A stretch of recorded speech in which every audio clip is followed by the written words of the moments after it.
مصائب چند جملے اور پڑھ دیا جائے، پھر جو اگلے سال زندہ رہے گا وہ بی بی کے مصائب کا ذکر کرے گا۔ پتہ نہیں کب کس کے ساتھ کیا ہو جائے۔ اللہ اکبر۔ سلمہ زوجہ ابو رافع کہتی ہیں 40 دن بستر علالت پر رہی ہے۔ جس دن شہادت ہوئی ہے اس دن بڑی اذیت تھی بی بی کو، درد کی شدت سے کبھی داہنی کروٹ لیتی تھی، کبھی بائیں کروٹ لیتی تھی۔ سلمہ کہتی ہیں مجھ سے دیکھا نہ گیا، میں نے سر پہ ردا ڈالی، گھر سے نکل پڑی، مولا کو اطلاع تو دے دو۔ ادھر سے امیر المومنین آ رہے تھے۔ اچھا آدمی کا چہرہ بتا دیتا ہے نا کہ کیا گھبراہٹ، دل کی کیفیت کیا ہے۔ مولا نے خود ہی پوچھا کیا بات ہے سلمہ اتنا پریشان کیوں؟ مولا حالت ٹھیک نہیں ہے، لگتا نہیں ہے کہ اب آپ زندہ پائیے گا۔ علامہ یہ مجلسی بہار میں لکھتے ہیں مولا تیز قدموں سے گھر میں آئے، خدا بحق علی و فاطمہ، وہی محبت جو علی و فاطمہ میں تھی ہمارے گھروں میں پیدا کر دے خدا۔ آئے بی بی کے سراہنے بیٹھ گئے۔ علامہ یہ مجلسی لکھتے ہیں بہار میں کہ تکیے سے سر اٹھایا، وَوَضَعَهَا عَلَى حِجْرِهِ، مولا نے بی بی کا سر اپنی آغوش میں رکھ لیا، بڑی محبت سے پکارا زہرا، کوئی جواب نہیں، فاطمہ کوئی جواب نہیں، بنت رسول کوئی جواب نہیں۔ جب کئی آوازیں دے چکے فرمایا زہرا میں علی پکار رہا۔ مولا کا نام سنا، آنکھیں کھول دی، یا علی آپ آ گئے، بس آپ ہی کا انتظار تھا، مجھے آپ سے کچھ کہنا ہے۔ وصیت ہوئی، مولا چلے گئے، اسما میرا بستر لگا دو، میرے بچے آ جائیں تو ان کو پہلے کھانا کھلا لینا، پھر مرنے کی اطلاع دینا۔ بی بی کی شہادت ہو گئی۔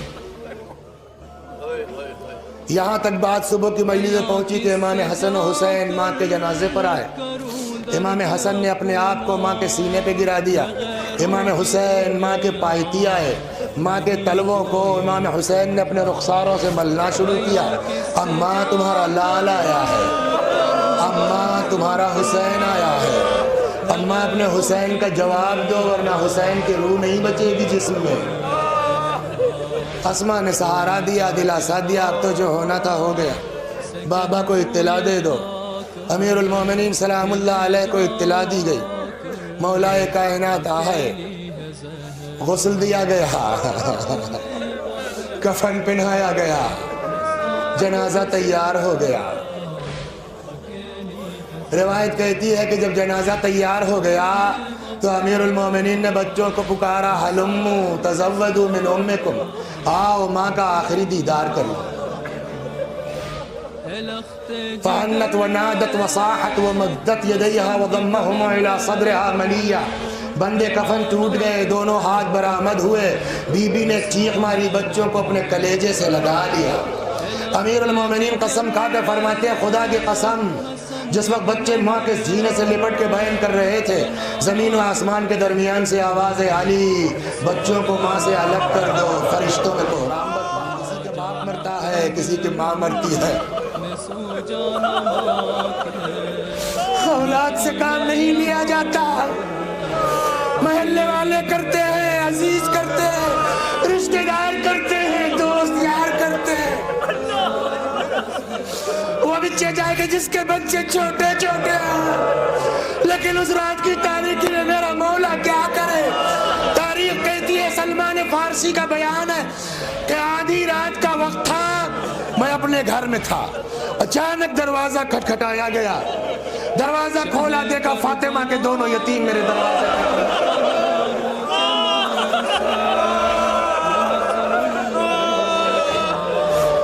ماشاءاللہ ماشاءاللہ، خیر تو ہے شہزادو، یہ اتنی رات تو کہاں تم؟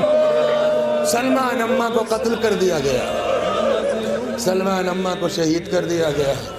اے سلمان چلو، بابا نے بلایا ہے، اماں کے دفن میں شرکت کر لو۔ پھر ایک منٹ رک جائیے، ہر بات کتاب میں تھوڑی ہوتی ہے۔ فطرت آدمی کی جانتے ہیں کیا ہے؟ جس وقت انتقال ہوتا ہے نا، اس وقت آدمی بلک کے روتا ہے، تڑپ کے روتا ہے، لیکن تھوڑی دیر کے بعد کام دھام ہے، قبر کھدنا ہے، اطلاع دینا ہے، تھک بھی جاتا ہے آدمی روتے روتے، کچھ دیر کے بعد چپ ہو جاتا ہے، لیکن لاکھ تھک کے چپ ہو گیا ہو جب کوئی اپنا چاہنے والا دکھ جاتا ہے تو آدمی کے صبر کا بندھن ٹوٹ جاتا ہے۔ روایت کہتی ہے آدھی رات کو جو سلمان کو مولا نے آتے دیکھا، تڑپ کے کھڑے ہو گئے، دوڑ کے سلمان کو کلیجے سے لگایا، سلمان زہرا کو قتل کر دیا گیا۔ ماشاءاللہ یا اللہ، دوڑ کے سلمان کو کلیجے سے لگا لیا مولا نے۔ بتاؤں آپ کو اس وقت علی کو کیا یاد آ رہا آدھی رات کو؟ کہنے لگے سلمان جانتے ہو میں نے تمہیں کیوں بلایا ہے؟ مولا کیوں؟ کہ سلمان تمہیں فاطمہ کی شادی یاد ہے؟ فاطمہ کی رخصتی یاد ہے؟ رسول اللہ کے گھر سے پیغمبر کی طرف سے زہرا کے ناقے کی مہار پکڑ کے میرے گھر تک تم لائے تھے سلمان، اسی لیے تم کو بلایا، چلو فاطمہ کو آخری لگاتار تھوڑی روئے گا، تھک جاتا ہے، چپ ہو جاتا ہے۔ تاخیر چاہے جتنی ہو جائے دفن میں، لیکن جس وقت گھر سے جنازہ نکلنے لگتا ہے اس وقت کوئی اولاد کو چیخنے سے روک سکتا ہے؟ آپ بتائیے، فاطمہ جیسی ماں کا جنازہ نکل رہا ہے، ہاں امام حسن کو چیخنا چاہیے کہ نہیں؟ عقل سے بتائیے آپ۔ امام حسین کو تڑپنا چاہیے کہ نہیں چاہیے؟ لیکن مجبوری کیا ہے؟ اماں کی وصیت ہے۔ یہ لوگ شریک نہ ہو، روتے ہیں آواز جائے گی، شریک ہو جائیں گے۔ غم کہتا ہے چیخو، مصیبت کہتی ہے تڑپو، حالات کہتے ہیں آواز نہ نکلنے پائے۔ اب سناؤں آپ کو داستان، کہتے آگے آگے بی بی کا جنازہ جا رہا ہے، پیچھے پیچھے حسن و حسین گریبان میں منہ ڈالے آہستہ آہستہ سسکتے ہوئے۔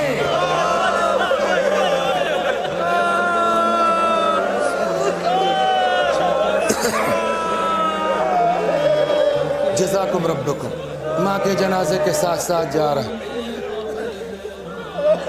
تدفین میں تو شرکت کی ہے آپ لوگوں سے سب نے نا، قبرستان تو گئے ہیں نا۔ ایک عورت کو دفن کرنے کے لیے کم از کم کتنے محرم چاہیے؟ 5 کم سے کم۔ ایک سرانے ہوگا، ایک پائتی ہوگا، کمر میں کپڑا لگا، 3 تو یہ اوپر ہو گئے نا، کم از کم 2 لوگ نیچے چاہیے نا۔ اس آدھی رات کو میرا مولا کیا کر رہا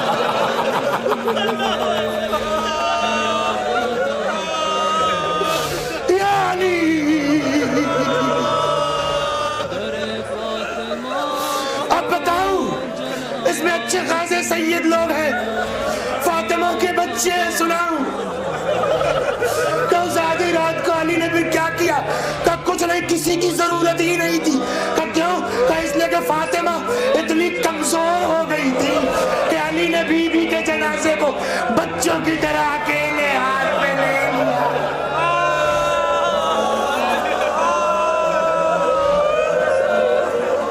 قبر کے پاس آئے، لگتا پیغمبر علی کی مشکل کو سمجھ رہے تھے، 2 ہاتھ برآمد ہوئے، علی میری ضمانت میرے حوالے کر دو، بس آخری بات اور ختم دعا۔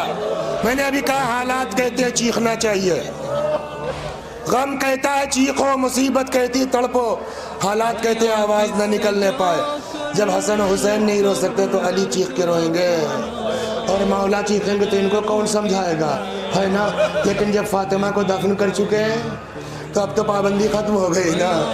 بس آخری بات سن لیجیے میرے بھائی، روایت کہتی جب مولا دفن کر چکے قبر فاطمہ پر بیٹھ گئے، رخ کیا قبر رسول کا، فرمایا یا رسول اللہ سلام ہو آپ پر میری طرف سے، آپ کی بیٹی کی طرف سے، ابھی یہ بتائیں گی کہ آپ کے بعد کیا ہوا؟